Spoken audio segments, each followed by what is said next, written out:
it's early 70s. I'm still at Booze and Corruption Records, and I'd risen to the lofty heights of promotion man. And part of my job at the time, I mean, and the record business was really in its infancy, even though it was sort of, you know, early 70s. The kind of obvious marketing that was done later in the 70s, 80s, 90s, and today wasn't obvious in those days. So we were making it up as we went along. You know, we really didn't know what to do, and well, Booze and Corruption didn't. So part of my job was to follow or to go ahead of tours. Normally, you know, if a tour was playing on a Tuesday night in Blackpool, I'd get there Tuesday morning, go around the shops, put posters up, make sure they had stock of the product, and blah, blah, blah, blah, blah. So this particular tour, I'd love to see again now, actually. It was Genesis with Peter Gabriel, Lindisfarne and Van de Graaff Generator. And they were doing it was mainly colleges, I think, at that time. I can't remember. It had a name to the tour. I can't remember. It was something, one of Stratton Smith's lines. You know, it was sort of, you saw 3 top acts for sort of threepence or something. And so the tour was going round, and it hit London, and they were playing at the Lyceum in London. And so I'd done what I had to do during the day. You know, been round all the shops and make sure the posters are up and blah blah blah. And then headed over to the gig. And as the record company paid me so little, I thought there's going to be like thousands of people here who are interested in Genesis, Lindisfarne and Van de Graaff Generator. This is before merchandising became a sort of a massive business.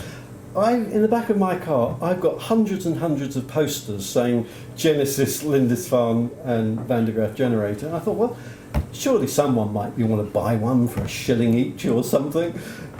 So at each gig, I'd set up a stall at in the foyer with the 3 posters for the 3 bands, and I was making, you know, decent money. I mean, ripping the posters off from the record company, as you do, and actually the record company would probably be quite pleased about it because those posters were going up in student dorms and blah blah blah. So, and at the end of the night, I'd walk away with a tenner or however much it was.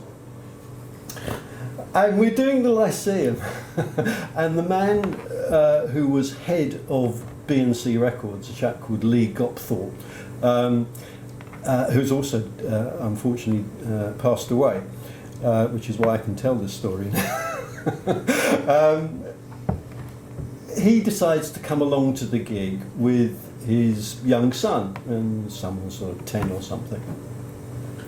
And the arrangement between Charisma and B&C was that B&C did all the sales and marketing, and therefore B&C paid for all of the posters or anything like that. So I'm standing there in the foyer of the Lyceum with posters of Genesis, Lindisfarne and Van de Graaff that have been paid for by B&C Records.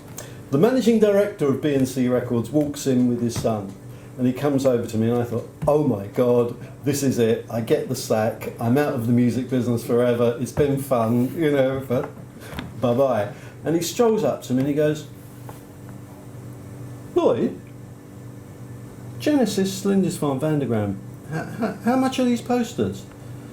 So I said, well, you know, Lee, they're going for $1 each. He said, give me 2 Lindisfarnes, a Van de Graaff and 4 Genesis. Is that okay, young Johnny?